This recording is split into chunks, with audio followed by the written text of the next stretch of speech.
तो दोस्तों, यदि आप भी बोर्ड एग्ज़ाम 2025 के हिस्से हैं या हिस्सा बनने जा रहे हैं बोर्ड एग्ज़ाम 2025 का, तो आइए हम आपके लिए बहुत इंपॉर्टेंट क्लास लेकर आए हैं। और इस इंपॉर्टेंट क्लास में हम फिजिक्स की बात करेंगे। फिजिक्स के क्वेश्चन 2024 में कैसे पूछे गए थे, 2024 के सेट को सॉल्व करते हैं। बहुत इंपॉर्टेंट होने वाला है, तो वीडियो के अंत तक जरूर बने रहिएगा। और फिजिक्स के क्वेश्चन 2024 में कैसे पूछे गए थे, आइए हम सॉल्व करते हैं। तो सॉल्व करने का मतलब, सबसे पहला अनसॉल्व पेपर हम लेते हैं। अनसॉल्व क्या है, कौन सा है? अग्रवाल मॉडिफाइड अनसॉल्व है। इसमें हम 2024 के सेट को सॉल्व करते हैं और 2024 में प्रश्न कैसे पूछे गए थे, इस पेपर के थ्रू हम आपकी सहायता करने का प्रयास करते हैं। तो चलिए, सबसे पहले हम देखते हैं गतिज फर्स्ट क्वेश्चन से ही स्टार्ट करते हैं। पहले बहुविकल्पीय क्वेश्चन होते हैं, बहुविकल्पीय क्वेश्चन को हम सॉल्व करते हैं, फिर हम आगे बढ़ते हैं। तो 2024 का सेट नंबर फर्स्ट है और लगभग एग्जाम आते आते सारे सेट को हम सॉल्व करवा देंगे। तो चलिए हम देखते हैं। ई गतिज ऊर्जा कण का लुईस द ब्रोगली तरंगदैर्ध्य होता है। तो दी ब्रोगली तरंगदैर्ध्य होता है, ऑप्शन नंबर फर्स्ट में है lambda is equal to 1/2 under root 2 ME, lambda is equal to h upon under root ME है, और lambda is equal to third option है under root 2 ME upon h है। Lambda is equal to ME upon under root ME upon h है। तो हम सबसे पहले देखो, ऐसे क्वेश्चंस में क्या करेंगे कि डी ब्रोगली तरंगदैर्ध्य आपको पता है, डी ब्रोगली तरंगदैर्ध्य लिखी जाती है, थ्योरी में पढ़ाया हमने आपको पढ़ाया है। तो डी ब्रोगली तरंगदैर्ध्य के लिए सबसे पहले डी ब्रोगली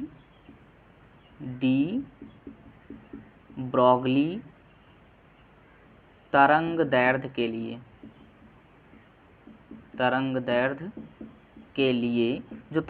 के लिए जो तरंगदैर्ध्य निकल कर आती है वो क्या होती है, ध्यान दीजिएगा, क्या हो जाएगा? Lambda is equal to h upon p हो जाएगा।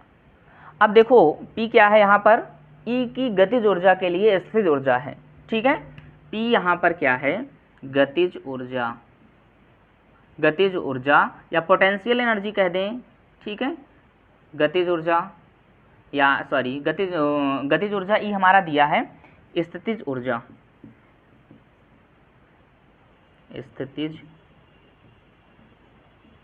ऊर्जा।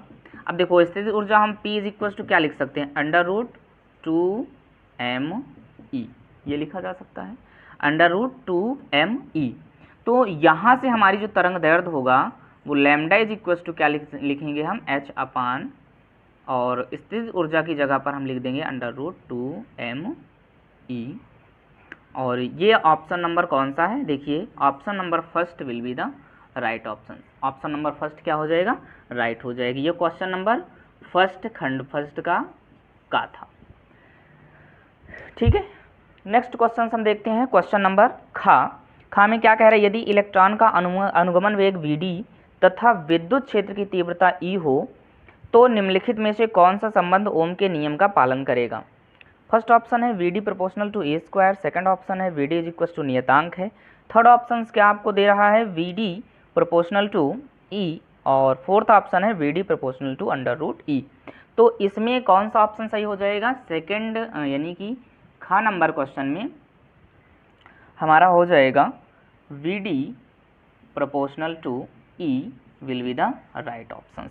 Vd यानी कि अनुगमन वेग और वैद्युत क्षेत्र की तीव्रता में यही संबंध होता है। अनुगमन वेग Vd यहाँ पर क्या है, अनुगमन वेग है, E क्या है, वैद्युत क्षेत्र की तीव्रता है, वैद्युत क्षेत्र की तीव्रता, ठीक है। ये वैद्युत क्षेत्र की तीव्रता हो गया या अनुगमन वेग हो गया, तो यही संबंध होता है, इसको याद कर लीजिएगा, Vd प्रोपोर्शनल टू E होता है। और ये ऑप्शन नंबर कौन सा है, option number third will be the right option. Option number third क्या हो जाएगा, राइट हो जाएगा।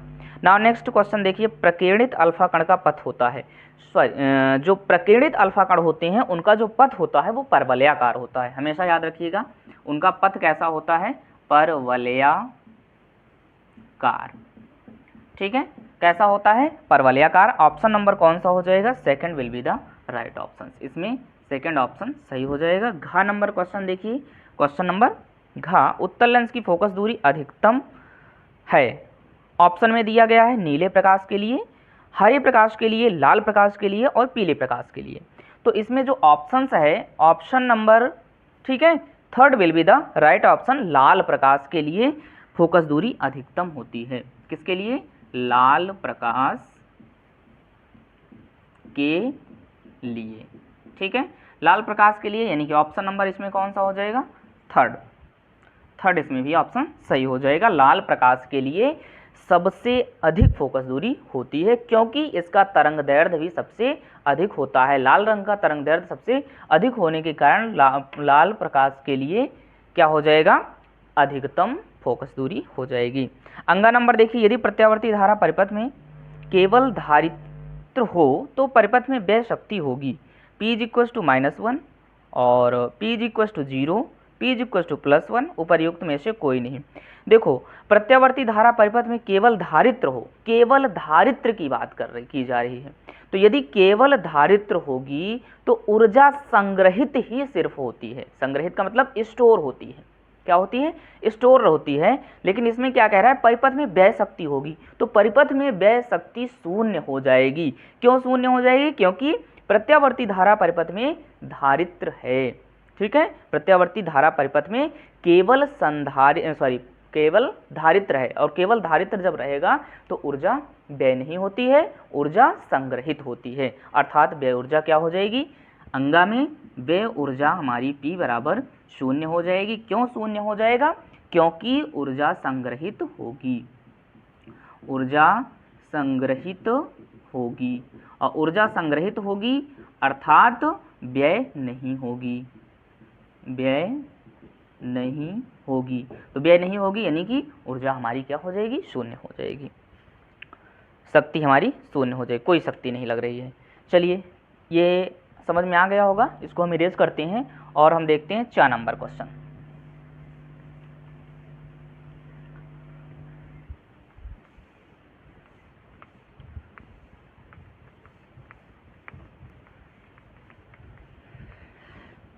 क्वेश्चन नंबर 4 देखिए, 4 में क्या कह रहा है? 2 बिंदु आवेशों को वायु में एक निश्चित दूरी पर रखने पर उनके बीच 80 न्यूटन का बल कार्य करता है। जब इन्हीं आवेशों को एक परावैद्युत माध्यम में इतनी दूरी पर रखा जाता है तो इन पर 8 न्यूटन का बल कार्य करता है। माध्यम का परावैद्युतांक होगा। माध्यम का परावैद्युतांक निकालना है, यानी कि हमें क्या निकालना है? EV या K का मान निकालना है, EV का मान निकालना है। तो सबसे पहले देखो क्या दिया? 2 बिंदु आवेशों को वायु के एक निश्चित दूरी पर रखा जाता है और उनके बीच 80 न्यूटन का बल कार्य करता है। प्रश्नानुसार प्रश्न में क्या दिया गया है? ध्यान दीजिएगा, पढ़िएगा ध्यान से क्वेश्चन को, कि F की जो वैल्यू दे रखी है वो क्या दे रखी है? 80 न्यूटन दे रखी है, ठीक है। और 2 बिंदु आवेश, एक Q1 है, Q2 है, और ये क्या है? समान आवेश है। समान आवेश मान सकते हो, तो ये Q के बराबर इनको हम मान लेते हैं। और क्या दे रखा है? जब इन्हीं आवेशों के एक परावैद्युत माध्यम में इतनी ही दूरी पर रखा जाता है तो इन पर 8 न्यूटन का बल कार्य करता है। यानी कि यहाँ पर देखो 80 न्यूटन था, अब कितने न्यूटन का बल कार्य करता है? 8 न्यूटन का।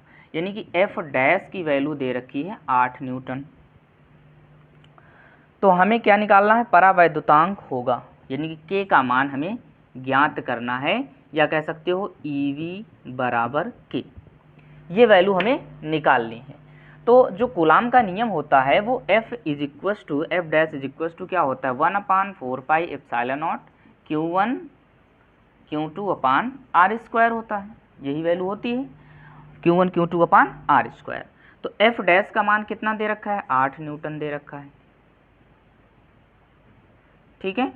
और यहाँ से 1/4 पाई एप्सिलॉन नॉट, इसको रहने दो, 1/4 पाई एप्सिलॉन नॉट, इसको हम लिख सकते हैं Q² अपान R²। Q² अपान R² लिख सकते हैं, Q1 Q2। अगर हम यदि K मान लें या E मान लें, ये पूरी वैल्यू हमारी, इसको हम छोड़ दें, यदि EV is equal to Q मान लिया जाए, EV is equal to Q मान लिया जाए, तो हम इसको यहाँ पर व्यक्त करेंगे। तो एट इज इक्वल टू क्या लिख सकते हैं? 1/4 pi epsilon not 1/EV into का क्या लिख देंगे, Q/R²। ये लिखा जा सकता है, समझ में आ रही बात ही, इसको हम लिख सकते हैं। तो यहाँ से देखो ये एक प्रकार का बल और बन गया, ध्यान दीजिएगा। एट is equal to 1/EV into 1/4 pi epsilon not Q/R²। ये एकांक आवेश है, इसके लिए एक बल का पूरा फॉर्मूला बन गया। यहाँ पर हमारे पास F is equal to suppose किए हैं जो कितना है 80 न्यूटन है, तो इसको हम लिख सकते हैं 8 is equal to 1/EV into का 80 न्यूटन। तो यहाँ पर 8 10 में क्या हो जाएगा 80 हो जाएगा, यानी कि यहाँ पर देखा जाए तो E1/EV इज इक्व टू क्या आ जाएगा 10 आ जाएगा, और सॉरी 1/10 हो जाएगा, तो EV इज इक्व टू 10 हो जाएगा। यानी कि परावैद्युतांक K का मान, ये K भी सपोज कर सकते हो, K इज इक्व टू हम क्या मान लेंगे Q मान लेंगे। तो ये हमारा आंसर हो जाएगा 10। देखिए किस में आ रहा है, option number second will be the right option. Second क्या हो जाएगा, ऑप्शन राइट हो जाएगा। ये था क्वेश्चन नंबर फर्स्ट के का खा गा घा अंगा चा 5 नंबर के क्वेश्चन हमने सॉल्व किया, और 5 नंबर के क्वेश्चन जल्द से जल्द सॉल्व करने का प्रयास आप भी करेंगे। नाउ नेक्स्ट क्वेश्चन हम खंड बा देखते हैं, इसको इरेज करते हैं, इसका स्क्रीनशॉट ले लीजिए या ऐसे सॉल्व कीजिएगा, ठीक है। चलिए नंबर सेकंड खंड बा। खंड आ हमने सॉल्व कर लिया, अब हमें सॉल्व करना है खंड बा। चलो भाई, खंड बा में देखिए सबसे पहला क्वेश्चन दिया है, लेंस की वायु में फोकस दूरी एवं लेंस को द्रव में डुबोने पर उसकी फोकस दूरी का अनुपात ज्ञात कीजिए। तो देखो लेंस का जो फॉर्मूला होता है, लेंस सूत्र क्या होता है, यहाँ पर एक नंबर का क्वेश्चन है, ज़्यादा हम लॉन्ग नहीं ले जाएंगे। यहाँ पर हम सॉल्व करेंगे F is equal to mu minus 1 और ब्रैकेट में 1/R1 माइनस 1/R2, इसकी सहायता से हम निकालेंगे। तो सबसे पहले हम द्रव के लिए लिखते हैं, द्रव है ना, वायु में फोकस दूरी, वायु में फोकस दूरी, तो FA सपोज कर लेते हैं, FA हो जाएगा। तो इसको हम क्या लिखेंगे, A म्यू G माइनस 1, यानी कि ये अपवर्तनांक हो जाएगा। 1/R1 माइनस 1/R2 लिख देंगे। दूसरा द्रव में प्रकाश की फोकस दूरी, प्रकाश की फोकस दूरी, तो द्रव के लिए FL लिख देते हैं, और यहाँ पर L mu G minus 1 bracket में 1/R1 माइनस 1/R2 हो जाएगा। ये हम समीकरण 1 और ये समीकरण 2 सपोज कर लेंगे। समीकरण 1 को समीकरण 2 से भाग देने पर चलिए हम भाग देते हैं, तो FA/FL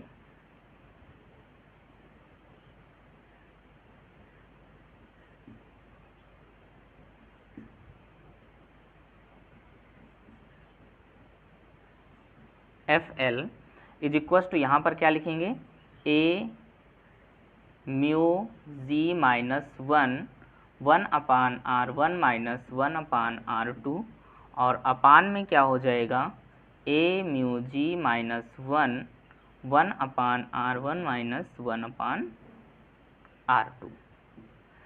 ये वैल्यू से ये वैल्यू पूरा कैंसिल हो जाएगा, क्या बचेगा, FA/FL is equal to A mu G minus 1/A mu L mu G है, सॉरी यहाँ पर लिखेंगे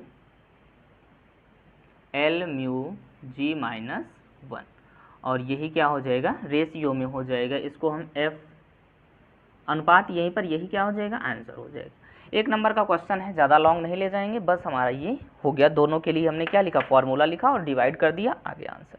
समीकरण 1 को समीकरण 2 से भाग देने पर। तो ये था क्वेश्चन नंबर सेकंड का। चलिए नाउ नेक्स्ट क्वेश्चन हम देखेंगे, इसको इरेज करते हैं, इरेजर कहाँ गया।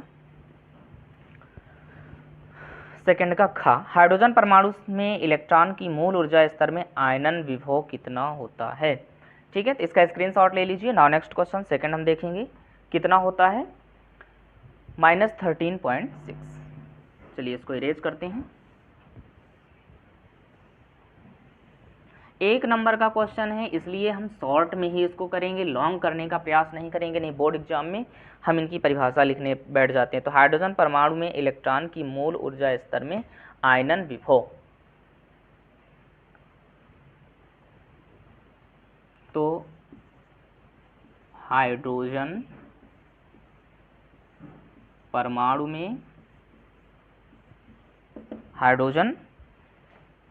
परमाणु में इलेक्ट्रॉन की मूल ऊर्जा स्तर में आयनन विभव, इलेक्ट्रॉन की मूल ऊर्जा स्तर में आयनन विभव क्या होता है, -13.6 मेगा इलेक्ट्रॉन वोल्ट। यही क्या हो जाएगा, आंसर हो जाएगा। एक नंबर का क्वेश्चन है, सिर्फ इतना लिखोगे, उसमें मेन सॉलिड लिख कर आओगे, ये नहीं कि अब उसमें हम हाइड्रोजन परमाणु इलेक्ट्रॉन की ऊर्जा स्तर को दर्शाएं फिर उसमें लिखें, तो ये नहीं, केवल आपको 13.6 इलेक्ट्रॉन वोल्ट दर्शा देना है बस। क्वेश्चन नंबर गा, ये था क्वेश्चन नंबर कौन सा, खा। क्वेश्चन नंबर गा देखिए, गा को रीड कीजिए, क्या कह रहा है कि विद्युत चालकता की परिभाषा एवं बीमीय सूत्र लिखिए। तो विद्युत चालकता क्या है, किसी भी पदार्थ, यानी विद्युत चालकता की परिभाषा हमें लिखना है, तो पदार्थ की धारा प्रवाहित करने की क्षमता को विद्युत चालकता कहते हैं। क्या होता है, पदार्थ की धारा प्रवाहित करने की क्षमता,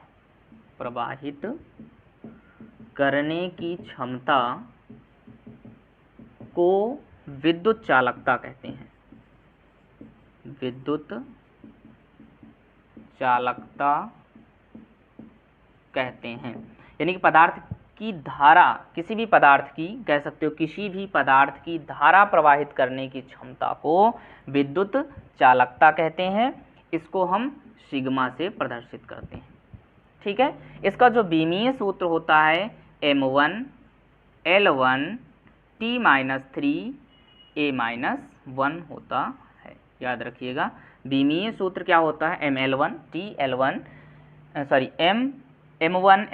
T-3 A-1 होता है। ये बीमीय सूत्र हो गया गा नंबर। घा नंबर देखिए, प्रत्यावर्ती धारा परिपथ में प्रयुक्त अमीटर धारा के किस मान को व्यक्त करता है।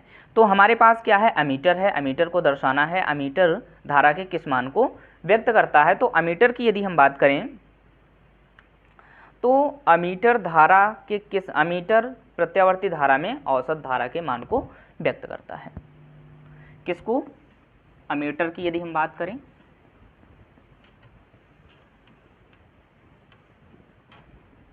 घा नंबर क्वेश्चन देखिए क्या कह रहा है, प्रत्यावर्ती धारा परिपथ में प्रयुक्त अमीटर धारा के किस मान को व्यक्त करता है। तो प्रत्यावर्ती धारा परिपथ में, जो प्रत्यावर्ती धारा परिपथ होता है, लॉन्ग में हम परिपथ यहाँ पर नहीं बताएंगे, सिर्फ इतना बताएंगे किस मान को व्यक्त करता है। तो प्रत्यावर्ती धारा परिपथ में, प्रत्यावर्ती धारा परिपथ में, प्रत्यावर्ती धारा परिपथ में प्रयुक्त अमीटर धारा, प्रयुक्त अमीटर धारा, प्रयुक्त अमीटर क्या हो जाता है, प्रयुक्त अमीटर धारा औसत धारा को, अमीटर धारा औसत धारा के मान को व्यक्त करता है, औसत धारा के मान को व्यक्त करता है।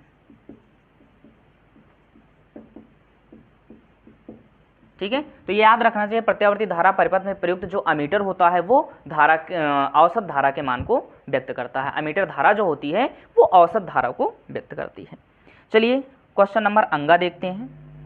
ये समझ में आ गया होगा ये कौन सा था, क्वेश्चन नंबर घ। क्वेश्चन नंबर अंगा।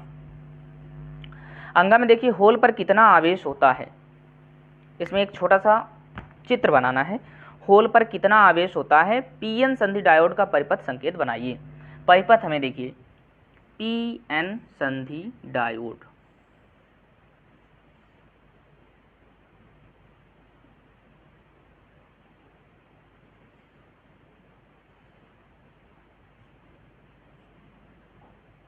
ठीक है। ये हमारा पी क्षेत्र हो गया, ये एन क्षेत्र हो गया।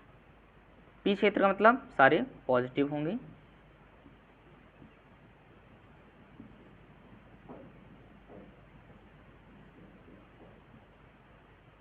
एन क्षेत्र का मतलब इलेक्ट्रॉन होंगे, निगेटिव मान।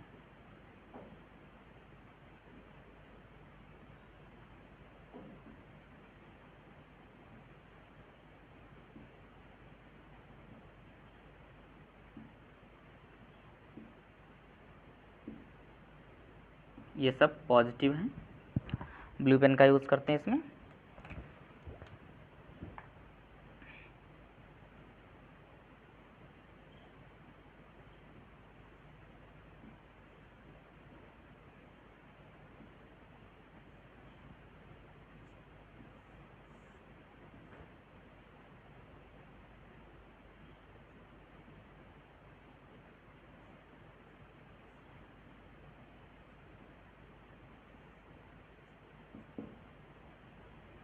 इसको हम क्या बोलते हैं, होल बोलते हैं, ठीक है। इसको क्या बोलेंगे, इलेक्ट्रॉन, ठीक है। और ये क्या हो जाएगा, यही पीएन जंक्शन हो जाएगा, पीएन जंक्शन जहाँ पर जुड़ रहे हैं। तो ये हमारा परिपथ बन गया। परिपथ में क्या कह रहा है, होल पर कितना आवेश होता है, तो एक होल पर +1 इलेक्ट्रॉन होता है।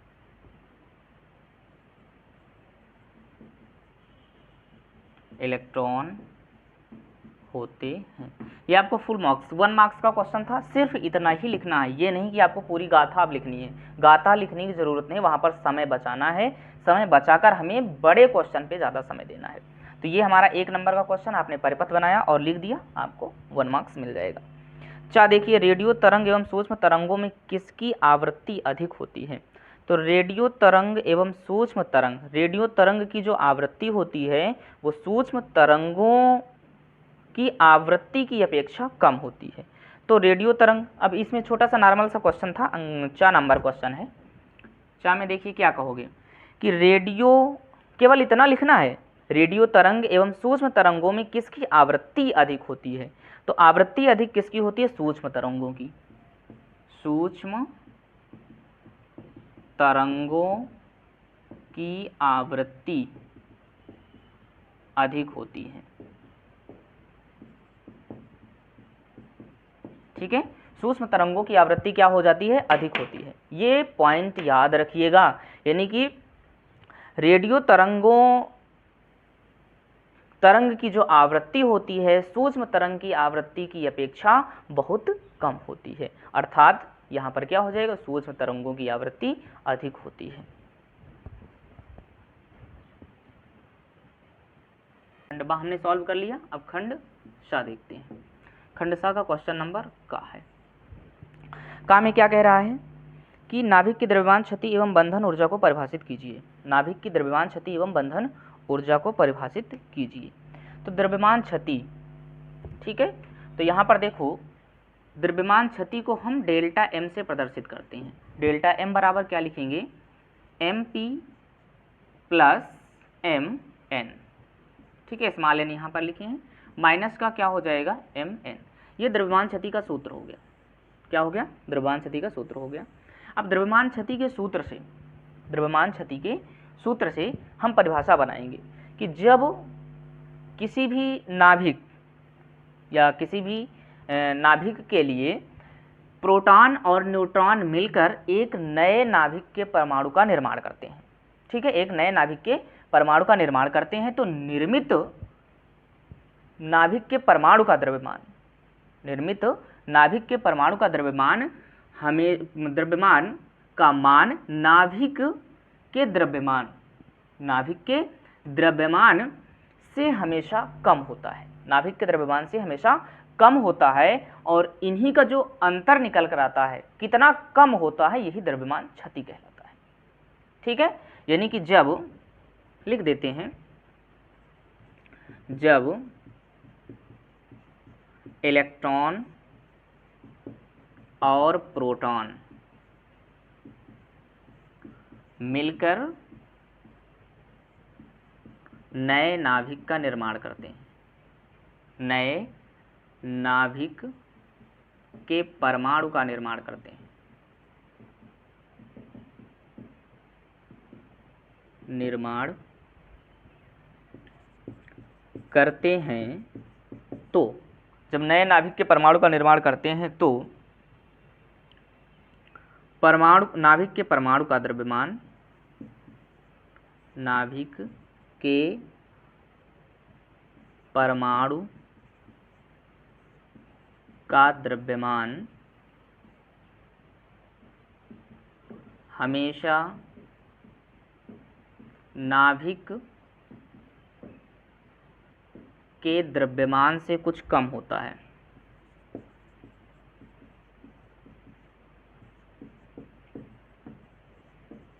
कुछ कम होता है।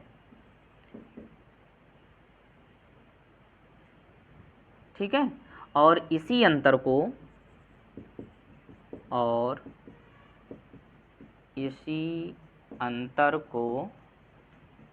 द्रव्यमान क्षति कहते हैं। ठीक है, द्रव्यमान क्षति समझ में आ गया कि जब इलेक्ट्रॉन और प्रोटॉन मिलकर,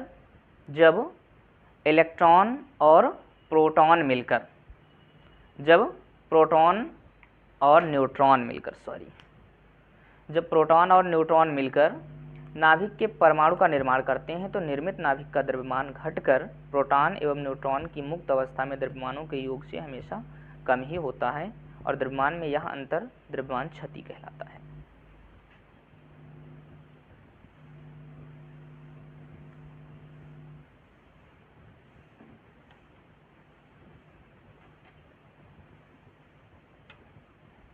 चलिए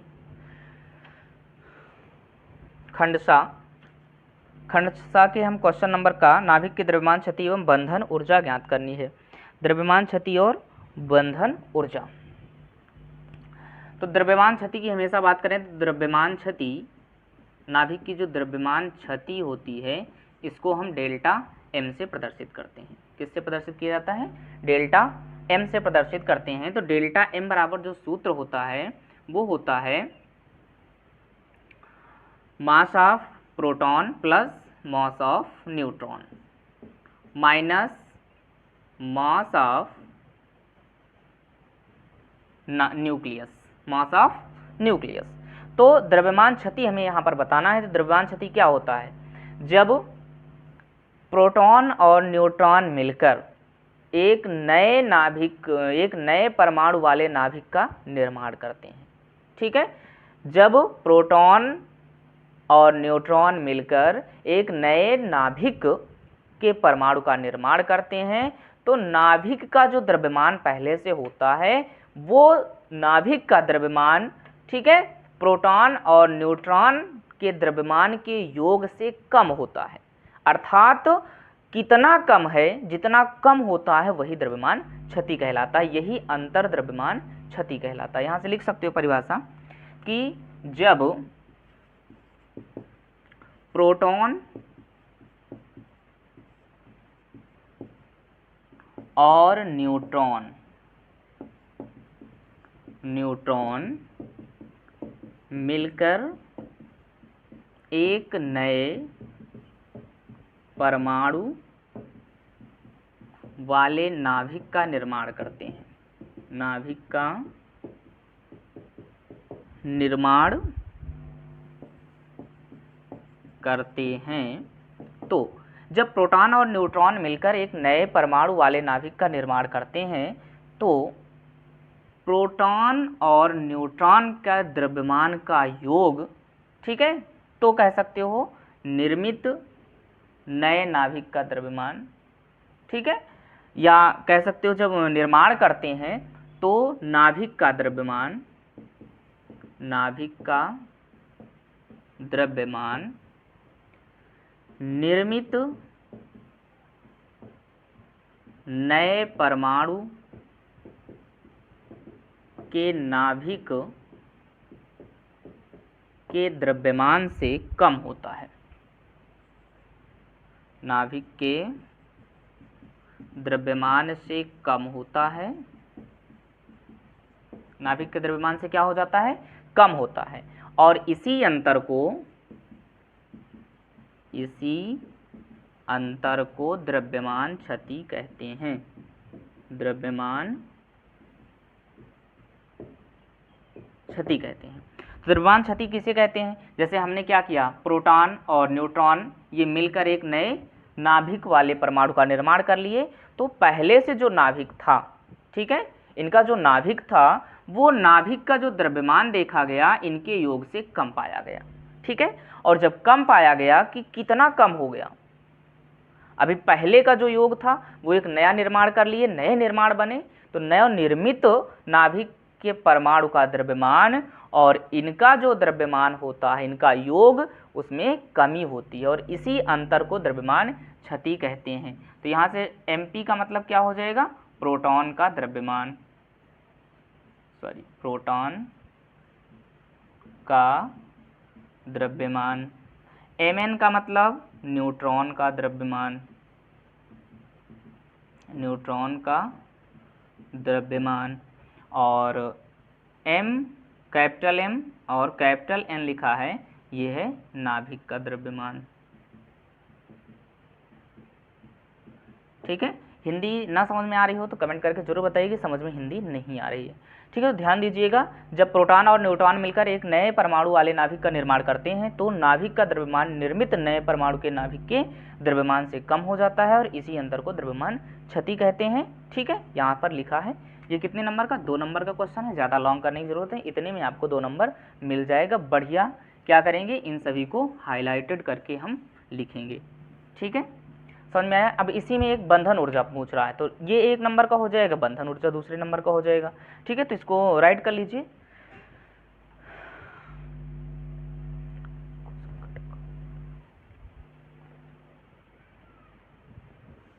बंधन ऊर्जा क्या होती है? नाभिक को उसके घटक में व्यक्त करने के लिए, नाभिक को उसके घटक में व्यक्त करने के लिए, नाभिक को उसके घटक कणों में व्यक्त करने के लिए प्रयुक्त कुल ऊर्जा को हम बंधन ऊर्जा कहते हैं, ठीक है। क्या कह सकते हो, नाभिक को उसके घटक कणों में, नाभिक को उसके घटक कणों में व्यक्त करने के लिए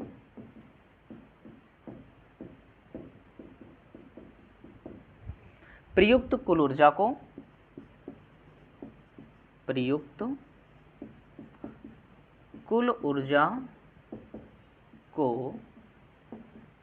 नाभिक की बंधन ऊर्जा कहते हैं।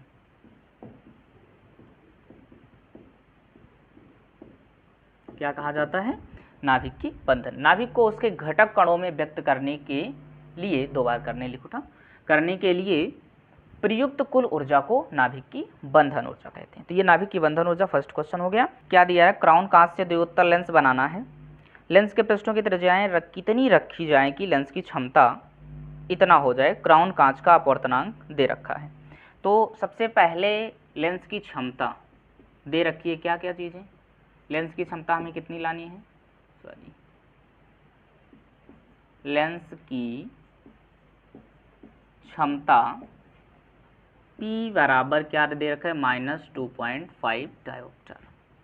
तो यहाँ से हम फोकस दूरी ज्ञात कर सकते हैं, लेंस की फोकस दूरी, लेंस की फोकस दूरी, यानी कि f बराबर क्या होता है 1/p हो जाएगा, 1/p, यानी कि यहाँ से हम लिखेंगे 1/2.5 और ये क्या हो जाएगा 0.4, माइनस का 0.4 मीटर हो जाएगा। अब मीटर से हम सेंटीमीटर में चेंज करेंगे तो क्या हो जाएगा 40 सेमी हो जाएगा, यानी कि f की वैल्यू कितना आ जाएगी -40 सेमी। ठीक है, तो हम सूत्र कौन सा यूज करेंगे 1/f इज इक्वल टू, अच्छा अपवर्तनांक भी दे रखा है, क्राउन कांच का अपवर्तनांक, क्राउन कांच का अपवर्तनांक म्यूजी सपोज कर लेते हैं, क्या दिया है 1.65 दे रखा है। तो हम सूत्र लगाएंगे 1/f is equal to mu minus 1/r1 minus 1/r2, और यहाँ से हम सपोज कर लेंगे r1 बराबर -r, r2 बराबर r। ठीक है, दो उत्तल लेंस है इसलिए, तो ये हो जाएगा 1/40, वो भी किसका माइनस का, और ये क्या है 1.65 माइनस 1 इंटू का, यहाँ पर क्या हो जाएगा 1/-r माइनस 1/r। अगर यहाँ पर देखेंगे तो ये भी माइनस में हो गया, ठीक है कोई दिक्कत, r और r हो गया, और यहाँ से अगर हम आगे सॉल्व करेंगे तो 1/40 यानी कि 1/40, और घटाएंगे तो यहाँ पर क्या बचेगा 0.65 इंटू -2/r, माइनस से माइनस कैंसिल हो जाएगा, और यहाँ पर हमारे पास क्या बचेगा 1/40 बराबर, इनका हम गुणा करेंगे 5 दूनी 10 और 6 दूनी 12, 1 13, यानी कि 1.3 आ जाएगा, 1.30 हो जाएगा। ठीक है, तो यहाँ से हम, और इंटू का क्या हो जाएगा 1/r हो जाएगा। अब यहाँ से अगर हम पॉइंट को हटाएं, ठीक है ये जीरो लगाए इसका मतलब कुछ नहीं, अगर यहाँ से पॉइंट को हटाएं तो यहाँ से r इज इक्वल टू क्या हो जाएगा, देखिए ध्यान से 1/r है, तो 1/r बराबर क्या हो जाएगा 1/40 गुणे का 1.30, तो ये 40 है, गुणा कराएंगे तो क्या हो जाएगा 1/r इज इक्वल टू 1/52.0, यानी कि इसको हम क्या लिखेंगे 1/r बराबर 1/52, तो r बराबर क्या हो जाएगा 52 हो जाएगा, और प्रतिरोध है सॉरी r का मतलब वक्रता त्रिज्या है, तो ये किस में आ जाएगा सेमी में आ जाएगा। तो इस प्रकार से हमने तीसरे का ख सॉल्व किया। अब नाउ नेक्स्ट क्वेश्चन हम देखते हैं तीसरे का गा। समझ में नहीं आया तो वीडियो को पॉज करके दोबारा देख लीजिएगा क्या कौन सी चीज़ें हैं, कैसे सॉल्व किया जा रहा है।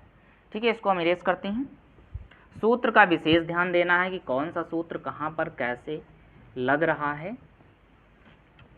अगर सूत्र का ध्यान नहीं दे रहे हैं तो फिर बड़ी समस्या हो सकती है, और सूत्र सारे रट डालिए। पीडीएफ की यदि आवश्यकता है तो स्क्रीन पर जो फ़ोन नंबर दिख रहा है उस पर आप मैसेज कीजिएगा और हम सारे नोट्स की पीडीएफ्स आपको प्रोवाइड करा देंगे, और अभी भी आप पढ़ लोगे, अभी भी आपके पास समय है, फिजिक्स बिल्कुल अच्छे से क्लियर कर लोगे। तो चलिए नाउ नेक्स्ट क्वेश्चन नंबर गा देखते हैं।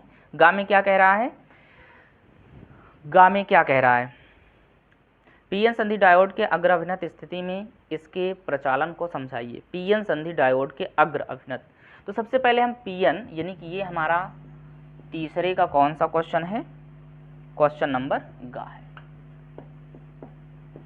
पीएन संधि डायोड हमें दर्शाना है, और वो भी किस अभिनत में, अग्र अभिनत में।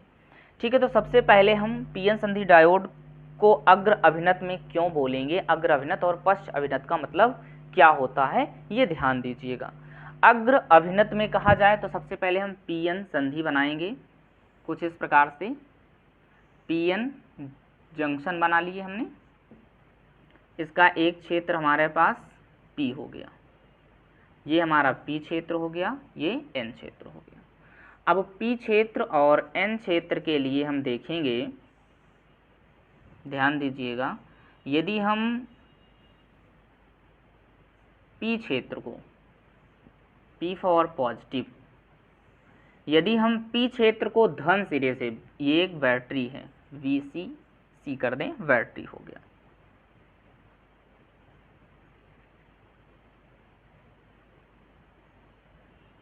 तो ये निगेटिव हो गया, इसमें हम फिल कर देते हैं।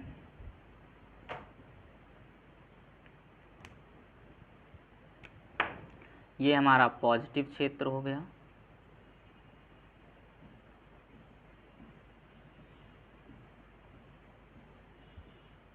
और ये हमारा निगेटिव क्षेत्र, इलेक्ट्रॉन हो गए।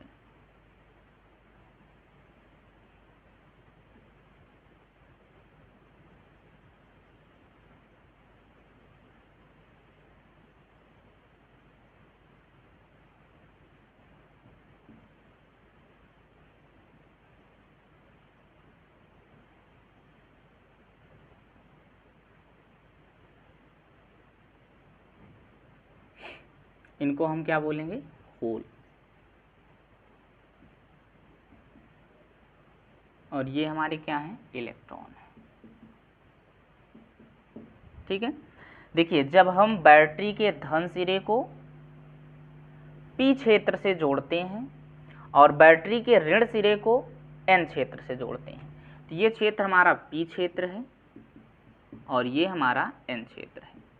जब बैटरी के धन सिरे को हम P क्षेत्र से जोड़ें और बैटरी के ऋण सिरे को N क्षेत्र से जोड़ें, यानी कि पॉजिटिव को पॉजिटिव से, निगेटिव को निगेटिव से, तब हमारे पास क्या होता है कि इलेक्ट्रॉनों का प्रवाह नहीं होता है, इलेक्ट्रॉनों का प्रवाह नहीं होता है, और परिपथ हमारा किस अभिनत में हो जाता है, अग्र अभिनत में हो जाता है। परिपथ किस अभिनत में हो जाता है, अग्र अभिनत में हो जाता है। यानी कि परिपथ अग्र अभिनत में होने का मतलब जब बैटरी के धन सिरे को P क्षेत्र से तथा ऋण सिरे को N क्षेत्र से जोड़ते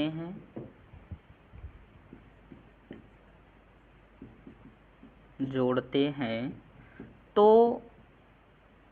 पीएन संधि डायोड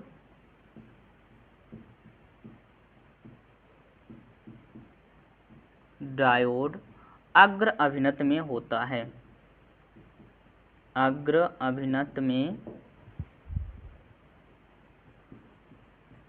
होता है। यानी कि यहाँ पर क्या हो जाएगा, अग्र अभिनत में हो जाएगा होल, और ये इसमें क्या होगा, प्रतिकर्षण होगा, इसमें भी प्रतिकर्षण होगा। और जब प्रतिकर्षण होगा तो इलेक्ट्रॉन कोटर की ओर और होल कोट इलेक्ट्रॉन की ओर, इलेक्ट्रॉन कोटर की ओर बढ़ेंगे, दोनों क्या होंगे, बढ़ेंगे। बढ़ने के कारण यहाँ पर क्या होगा, बैरिकेटिंग होगी, और बैरिकेटिंग यहाँ पर पतली हो जाएगी। ठीक है, पतली हो जाएगी, और यहाँ पर क्या होने का मतलब फिर इलेक्ट्रॉनों का प्रवाह नहीं होगा आपस में, यहाँ पर एक कठोर दीवार बन जाएगी, इलेक्ट्रॉनों का प्रवाह रुक जाएगा। तो यानी कहने का मतलब जब बैटरी के धन सिरे को P क्षेत्र से तथा ऋण सिरे को N क्षेत्र से जोड़ा जाता है तो पीएन संधि डायोड हमारा अग्र अभिनत में होता है। ठीक है, यही प्रचालन है इसका। ठीक है, नाउ नेक्स्ट क्वेश्चन हम देखते हैं। क्वेश्चन देख लीजिए, क्वेश्चन नंबर घ है, अमीटर में शंट प्रतिरोध के मान को बढ़ा देने पर उसके परास तथा सुग्राह्यता पर क्या प्रभाव पड़ता है। चलिए हम देखते हैं, बस थोड़ा सा नॉर्मल सा इसमें है, यहीं पर हम बता देते हैं कि अमीटर में शंट प्रतिरोध के मान को बढ़ा देने पर उसके परास तथा सुग्राह्यता पर क्या प्रभाव पड़ता है।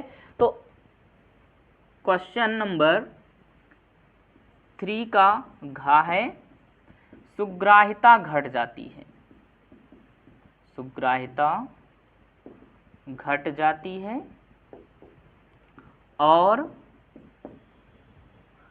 सुग्राह्यता घट जाएगी और प्रतिरोध बढ़ जाएगा।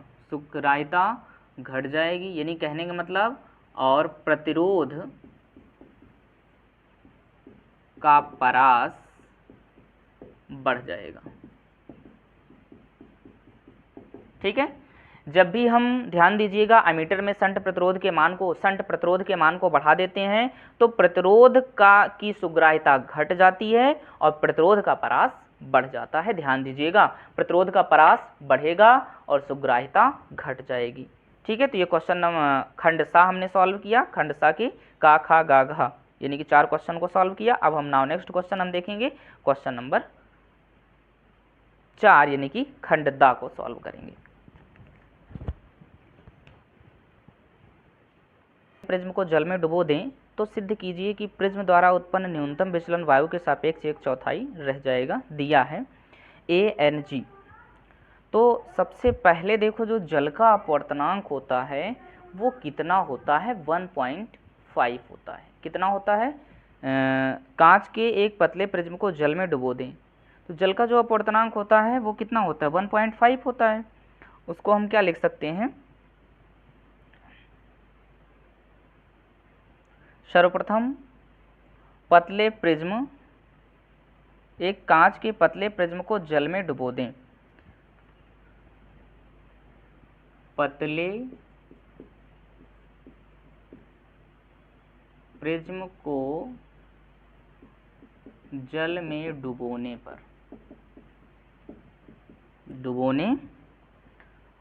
पर प्रिज्म का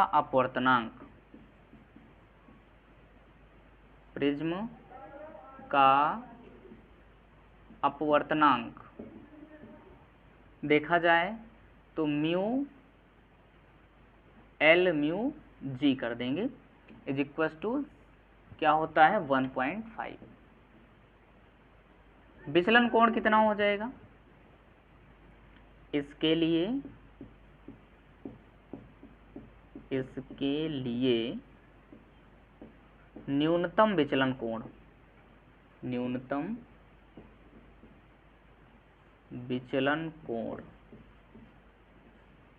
कितना हो जाएगा। न्यूनतम विचलन कोण की यदि हम बात करें, delta M is equal to mu यानी कि L mu G minus 1A हो जाएगा। और इसको आगे सॉल्व करेंगे तो ये 1.5 माइनस 1A, और आगे देखेंगे तो ये कितना हो जाएगा, 0.5A हो जाएगा, न्यूनतम विचलन कोण हो जाएगा। फिर क्या कह रहा है कि प्रिज्म द्वारा उत्पन्न न्यूनतम विचलन वायु के सापेक्ष 1/4 रह जाएगा। और यहाँ पर दिया है कि जब कांच का वायु के सापेक्ष अपवर्तनांक,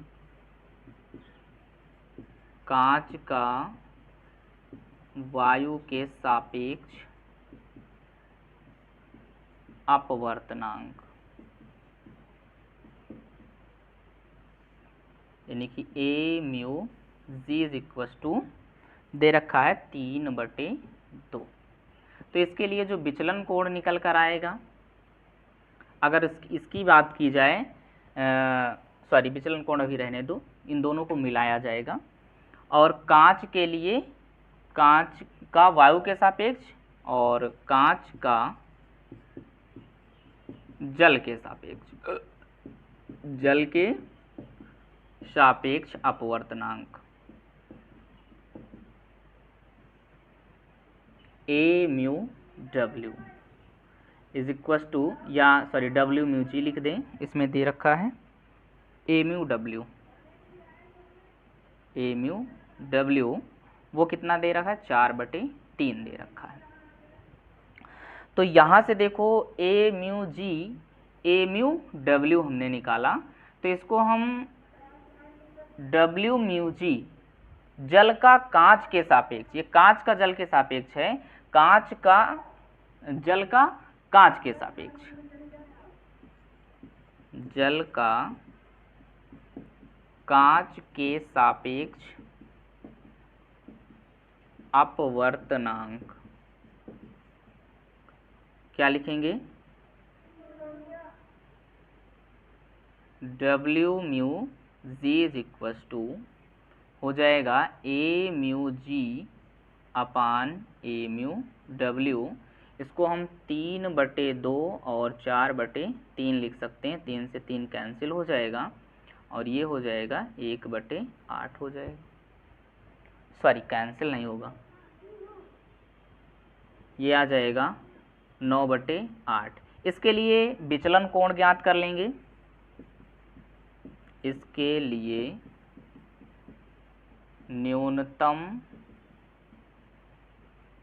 विचलन कोण, इसके लिए न्यूनतम विचलन कोण क्या हो जाएगा, डेल डैश m मान लेते हैं, 9 -1 a हो जाएगा इज इक्वल्स टू ये 1/8 a हो जाएगा। ठीक है, तो पहला जो हमने अभी निकाला था इसको हम समीकरण 1 सपोज करें, इसको समीकरण 2 सपोज करें। इजी है, समझ में आ रहा है ना। अब हम क्या करें, समीकरण 1 को समीकरण 2 से विभाजित कर दें। समीकरण 2 से भाग देने पर, अब जब भाग दे देंगे तो हमारे पास देखिए क्या आ जाएगा, delta m upon del dash m is equals to हमारे पास 0.5 a अपान क्या है 1/8 हो जाएगा a से a कैंसिल हो जाएगा, इसको हम क्या लिख सकते हैं 1/2 और ये हो जाएगा 1/8। ठीक है, 1/2 1/8, तो ये हो जाएगा 8/2, 2 चौको 8। तो हमने यहाँ से क्या निकाला कि delta m upon del dash m is equals to 4, तो यहाँ से del m is equals to क्या हो जाएगा 4 डेल्टा m।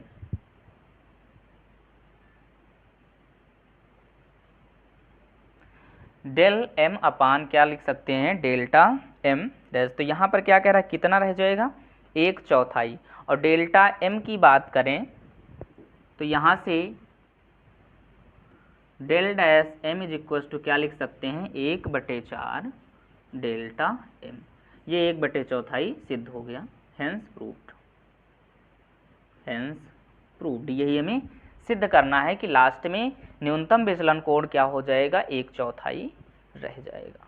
ठीक है, वायु के सापेक्ष 1/4 रह जाएगा, तो ये वायु के सापेक्ष कितना रह जाएगा 1/4 रह जाएगा। तो ये इसका स्क्रीनशॉट ले लीजिए। ये क्वेश्चन नंबर कौन सा था 4 का हमने सॉल्व किया। नाउ नेक्स्ट क्वेश्चन देखेंगे।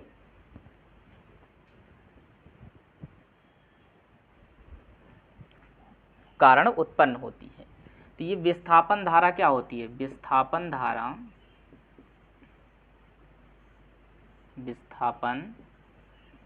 धारा एक ऐसी धारा होती है, एक ऐसी धारा होती है जो समय के साथ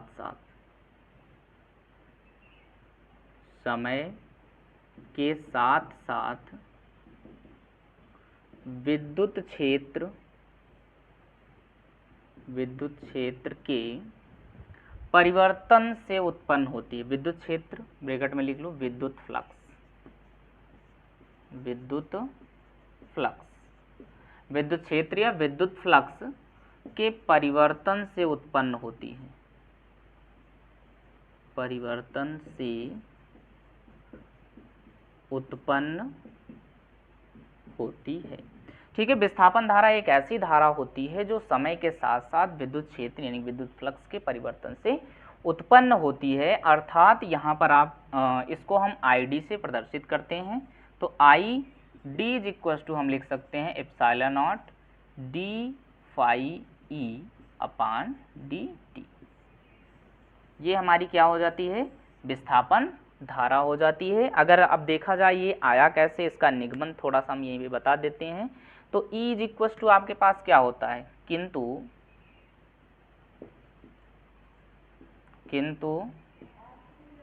विद्युत क्षेत्र E इज इक्वल टू क्या होता है, सिग्मा अपान एप्सिलॉन नॉट। ये लिखा जा सकता है सिग्मा अपान एप्सिलॉन नॉट, और सिग्मा अपान एप्सिलॉन नॉट लिख सकते हैं। तो सिग्मा बराबर क्या लिखा जा सकता है, E इंटू एप्सिलॉन नॉट। ये लिखा जा सकता है। लेकिन इसके अलावा भी सिग्मा इज इक्वल टू क्या होता है, क्यू अपान ए। पढ़ा होगा, सिग्मा इज इक्वल टू क्या होता है, क्यू अपान ए होता है।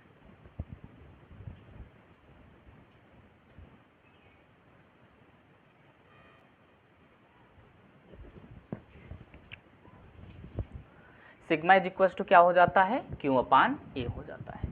तो देखिए जब सिग्मा की वैल्यू क्या हो जाएगी, क्यू अपान ए हो जाएगी, तो ई की जगह पर यदि हम क्यू अपान ए पुटअप कर दें तो यहाँ से हम क्या निकाल सकते हैं, सॉरी इसमें ई की जगह पर यदि हम क्यू अपान ए पुटअप करें तो यहाँ से हो जाएगा Q upon A is equal to sigma upon epsilon not. अच्छा ई बराबर तो हमने ये निकाला ही नहीं, ठीक है, हमारे पास क्या है, सॉरी यहाँ से ध्यान दीजिएगा, सिग्मा इज इक्वल टू क्या हो गया, क्यू अपान ए हो गया। तो ई की जो वैल्यू है वो कितना हो जाएगी, ई की जगह सिग्मा की जगह पर हम क्यू अपान ए रखते हैं, तो E is equal to Q upon A upon epsilon not. इसको हम और आगे सॉल्व करेंगे तो ये हो जाएगा Q upon A into epsilon not हो जाएगा। इतना समझ में आ गया होगा। अब हम D Q upon D T को क्या लिख सकते हैं, यहाँ से D Q upon D T is equal to D upon D T epsilon not phi E, ये वैल्यू लिखा जा सकता है। तो हम यहाँ से ई ए का मान रख सकते हैं, ई ए इज इक्वल टू फाई ए होता है, फाई ई, ई इंटू ए, चूँकि हमें पता है E into A is equal to क्या होता है, फाई ई होता है। गॉस की प्रमेय से, गॉस की प्रमेय ई ए इज इक्वल टू इतना होता है, तो ई की वैल्यू क्या, वहाँ से हम फाई ई की जगह पर हम क्या रख सकते हैं, ई इंटू ए लिख सकते हैं, लिखा जा सकता है। तो यहाँ से हम लिख सकते हैं ये जो D Q upon D T है, इसी को यहाँ पर हमने क्या लिखा है, D phi E upon D T, D phi E upon D T. तो ये हो जाएगा I D is equal to epsilon naught D phi E upon D T, और यही हमारा क्या हो जाएगा, विस्थापन धारा हो जाएगी, यही विस्थापन धारा है। ठीक है, विस्थापन धारा क्या होती है, विस्थापन धारा एक ऐसी धारा होती है जो समय के साथ साथ विद्युत क्षेत्र के परिवर्तन से उत्पन्न होती है। विद्युत क्षेत्र के परिवर्तन से उत्पन्न होने वाली धारा को विस्थापन धारा कहते हैं। तो ये विस्थापन धारा हो गई।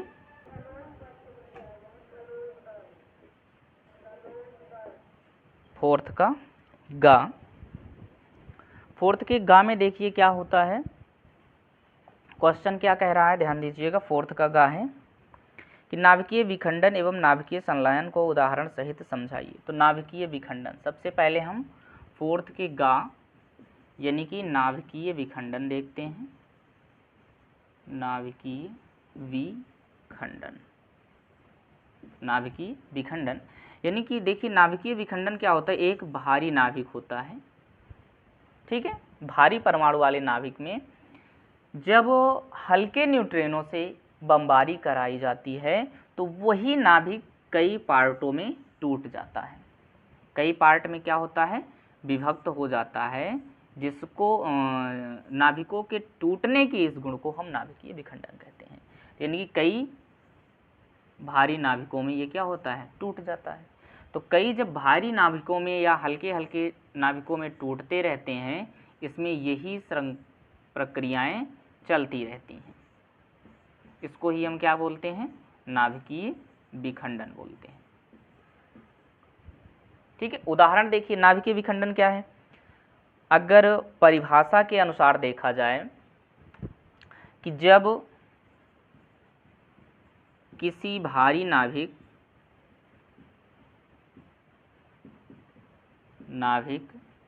के साथ न्यूट्रिनो की बमबारी कराई जाती है, बमबारी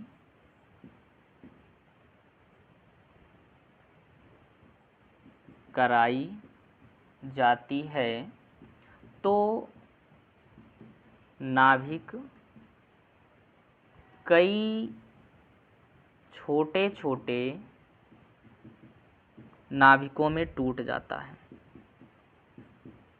नाभिकों में टूट जाता है या नाभिकों में विखंडित हो जाता है,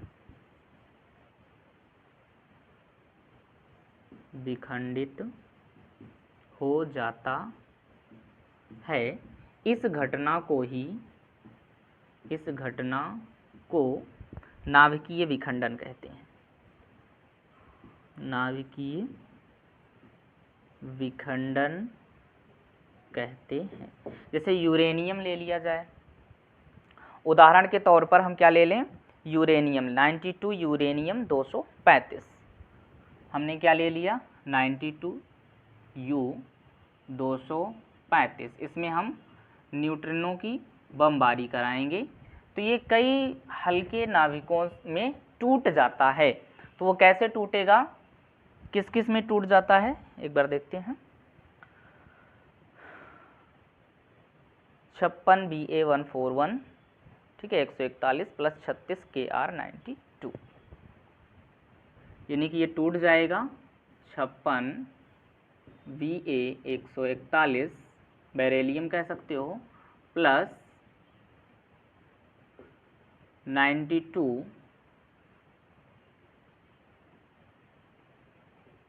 क्रिप्टॉन कह सकते हो।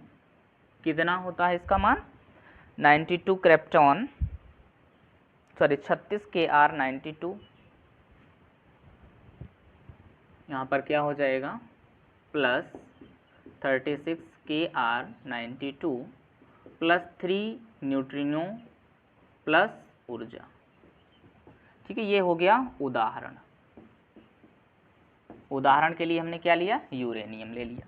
ठीक है, तो नाभिकीय विखंडन समझ में आया। नाभिकीय विखंडन क्या है, जब किसी भारी नाभिक पर किसी हल्के न्यूट्रिनो वाले नाभिक से बमबारी कराया जाता है तो वो नाभिक कई भागों में टूटकर विभक्त हो जाता है, और नाभिक के कई छोटे छोटे भागों में टूटने की इस परिघटना को नाभिकीय विखंडन कहते हैं। जैसे यूरेनियम लिया, यूरेनियम यहाँ पर क्या हुआ, कई हल्के नाभिकों में टूट गया और उसमें कुछ ऊर्जा भी मुक्त होती है। जब नाभिक बड़े नाभिक छोटे छोटे नाभिकों में टूटते हैं तो उसमें से कुछ ऊर्जा मुक्त होती है, उसको हम नाभिकीय ऊर्जा या बंधन ऊर्जा, कुछ भी, कोई भी ऊर्जा कह सकते हैं। अभी हम यहाँ पर सिर्फ ऊर्जा के रूप में व्यक्त कर रहे हैं। ठीक है, चलिए इसका नेक्स्ट पार्ट है, कौन सा है देखेंगे, नाभिकीय संलयन क्या होता है। विखंडन है, अब इसके पश्चात हम संलयन देखते हैं। इसको इरेज करते हैं। नाभिकीय संलयन इसी का एक पार्ट है, नाभिकीय संलयन। नाभिकीय संलयन में क्या होता है कि जब कई छोटे छोटे नाभिक आपस में संलयित होकर एक बड़े नाभिक का निर्माण करते हैं तो वो घटना नाभिकीय संलयन कहलाता है। गाही है नाभिकीय संलयन,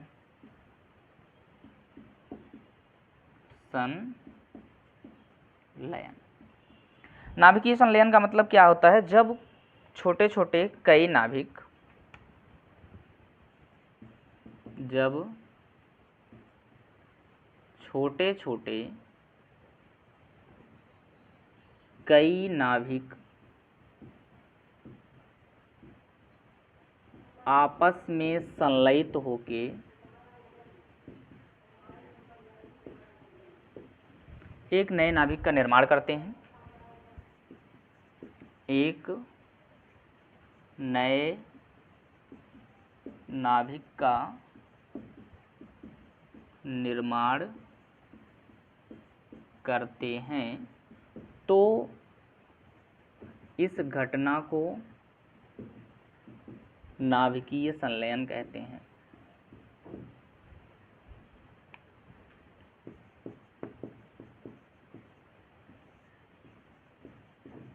नाभिकीय संलयन कहते हैं। जैसे 1H1 प्लस 1H1, यानी कि दो हल्के हाइड्रोजन वाले नाभिक है।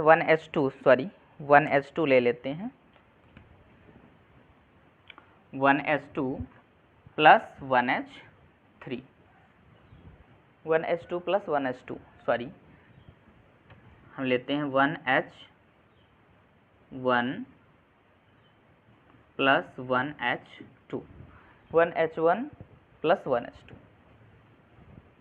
1H2 प्लस 1H2, ये संलयित होकर जुड़कर क्या बनाएंगे 1H3 plus 1H2 plus extra में क्या बनाएंगे हमारे पास 1H3 plus 1H1, 1H3 plus 1H1 plus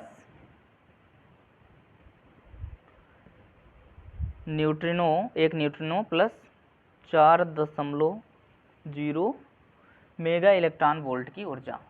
यानी कि यहाँ से हमारे पास 1H3 plus 1H1 plus 1 neutrino plus 4.0 mega electron volt की ऊर्जा भी मुक्त करेंगे। ठीक है, तो ये हो गया हमारा नाभिकीय संलयन। घ नंबर क्वेश्चन देखिए, प्लास्टिक की एक गोली। नाभिकीय संलयन क्या होता है, जब छोटे छोटे नाभिक जुड़कर एक बड़े नाभिक का निर्माण करते हैं तो वो नाभिकीय संलयन कहलाता है। चलिए इसके पश्चात हम नेक्स्ट क्वेश्चन देखते हैं।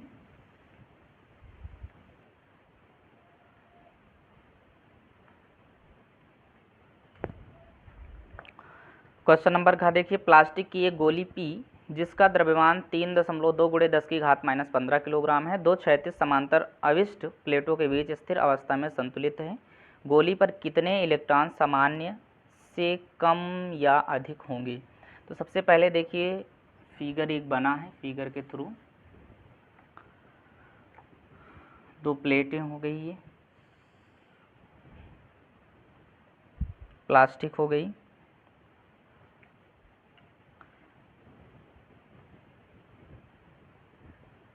ये ऋणात्मक है, यहाँ पे धनात्मक आवेश। इनके बीच की जो डिस्टेंस है वो 2 सेंटीमीटर की है। इन दोनों के मध्य लगने वाला बल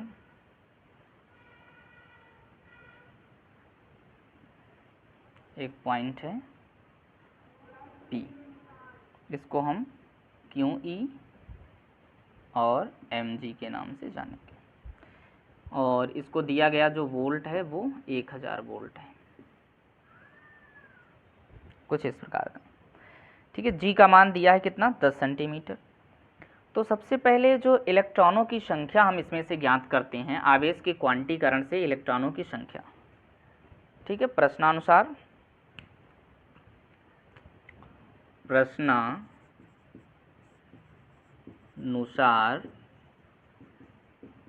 आवेश के क्वांटीकरण से इलेक्ट्रॉनों की संख्या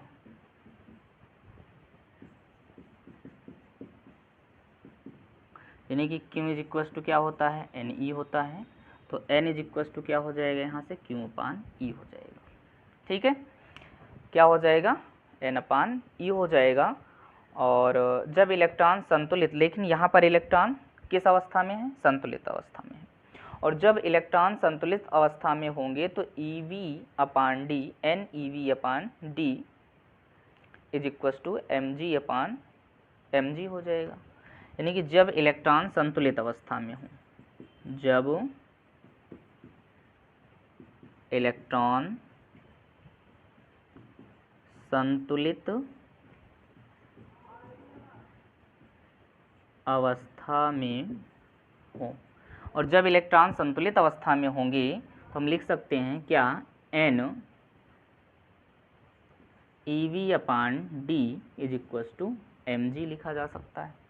D क्या है, बीच की दूरी है। इसको और हम आगे सॉल्व करेंगे तो क्या हो जाएगा,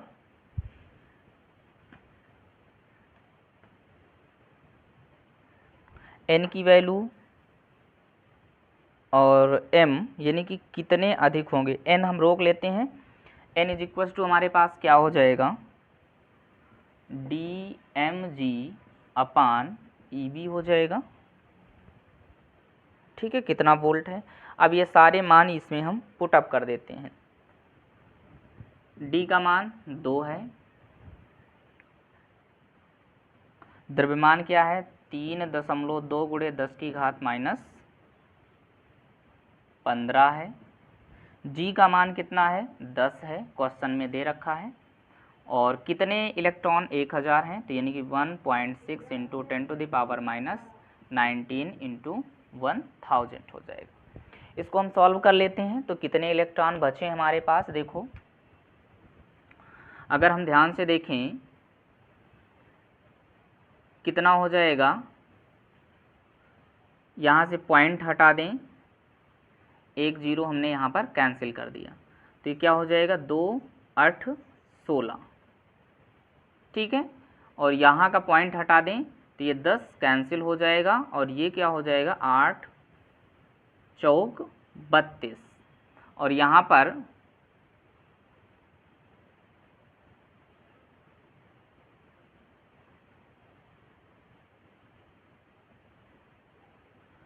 सॉरी फिर से इसको हम पुटअप करते हैं। देखिए इसमें क्या क्या है, इन सभी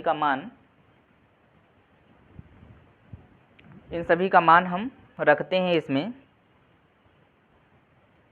डी का मान कितना है 2 है, द्रव्यमान कितना है 3.2 गुणे 10 की घात माइनस 15 है, और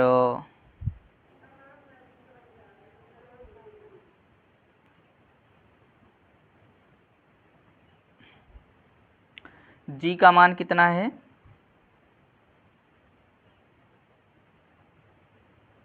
जी का मान 10 है, 10 मीटर है। अच्छा ये भी सेंटीमीटर में है, तो इसको हम मीटर में चेंज कर लेंगे, तो ये 10 की घात माइनस 17 हो जाएगा, ठीक है। ये क्या हो जाएगा 10 की घात माइनस 17 हो जाएगा, और ये हो जाएगा 1.6 इंटू 10⁻⁹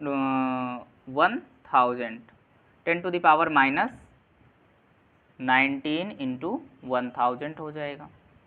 ध्यान दीजिएगा, अगर हम इस पॉइंट को हटाएं या इसको हम सॉल्व करते हैं, ये पॉइंट से ये पॉइंट कैंसिल हो गया, तो ये हो जाएगा 16 दूनी 32। अब यहाँ पर 3 0 है, तो ये कितना हो जाएगा घट जाएगा, तो यहाँ पर 16 बचेगा, कितना हो जाएगा 16, और 1 10 से ये कैंसिल हो जाएगा, तो यहाँ पर भी कितना बचेगा 16 बचेगा, यानी कि 4 गुणे 10 की घात माइनस 16 बटे 10 की घात माइनस 16, इससे ये कैंसिल हो जाए, कितना बचेगा 4। तो 4 कम से कम 4 गोले पर कितने इलेक्ट्रॉन समान रूप से कम या अधिक होंगे, 4 इलेक्ट्रॉन अधिक होंगे, 4 इलेक्ट्रॉन अधिक होंगे। कितने इलेक्ट्रॉन अधिक होंगे, 4 इलेक्ट्रॉन अधिक हो जाएंगे। खंडदा का क्वेश्चन नंबर 4 था, 4 का घ नंबर क्वेश्चन हो गया। इतने इलेक्ट्रॉन क्या हो जाएंगे अधिक हो जाएंगे, नोट डाउन कर लीजिए। नाउ नेक्स्ट क्वेश्चन हम देखेंगे, क्वेश्चन नंबर अंगा इसी का, विद्युत चुंबकीय तरंगें क्या होती हैं। इसका स्क्रीनशॉट ले लीजिए, फिर हम विद्युत चुंबकीय तरंग देखते हैं।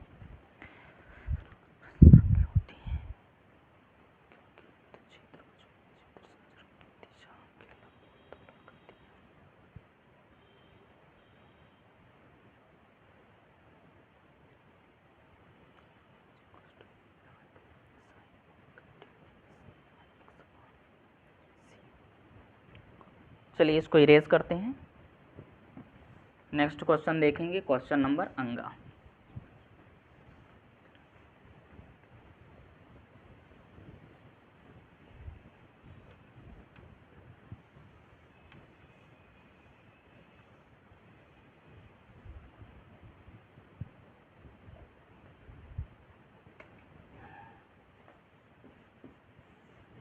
क्वेश्चन नंबर अंगा। अंगा देखिए, विद्युत चुंबकीय तरंगें क्या होती हैं। तो सबसे पहले हम विद्युत चुंबकीय तरंग की बात करें। विद्युत चुंबकीय तरंग, तो विद्युत चुंबकीय तरंगें कैसी तरंगें होती हैं, अनुप्रस्थ तरंगें होती हैं, ठीक है। ये अनुप्रस्थ तरंगें होती हैं। विद्युत चुंबकीय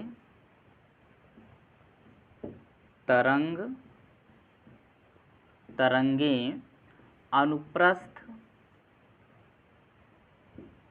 तरंगें होती हैं। विद्युत चुंबकीय तरंगें अनुप्रस्थ तरंगें होती हैं क्योंकि विद्युत क्षेत्र और चुंबकीय क्षेत्र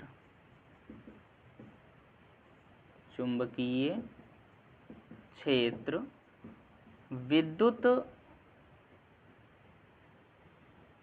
चुंबकीय विद्युत क्षेत्र और चुंबकीय क्षेत्र तरंग संचरण की दिशा के लंबवत होती है,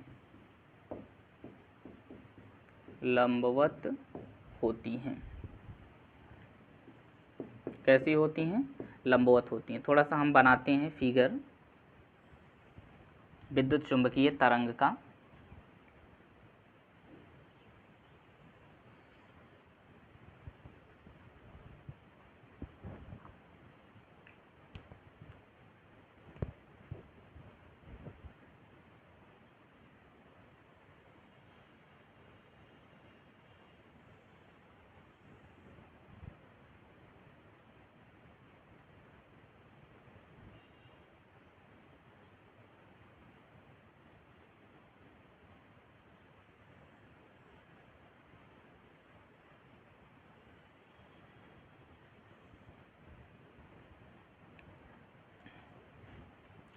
तो सबसे पहले देखो, ये जो लाइन है ये हमारी विद्युत क्षेत्र को दर्शा रहा है। ये हमारा एक्स एक्सिस हो गया, ये वाई एक्सिस हो गया, ठीक है।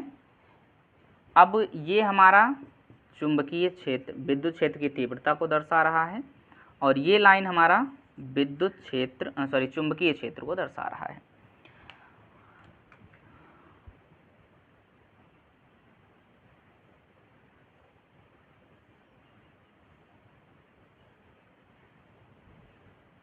इसमें दो लाइनें बन रही हैं, इनको ध्यान दीजिएगा। नीली पेन से आपको बना रहे हैं चुंबकीय क्षेत्र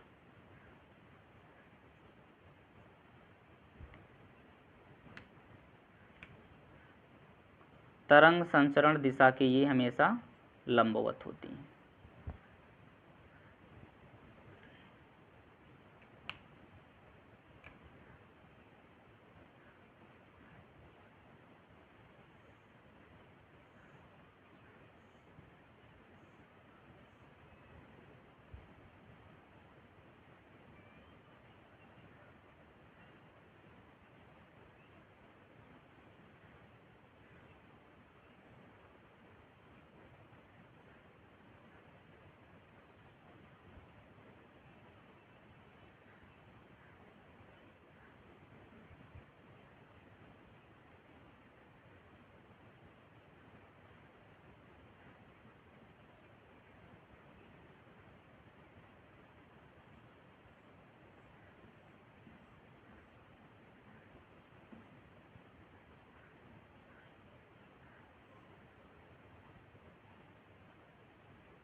ये हो गया उसका परिपथ, ये तरंग संचरण को दर्शा रहा है और ये चुंबकीय क्षेत्र है।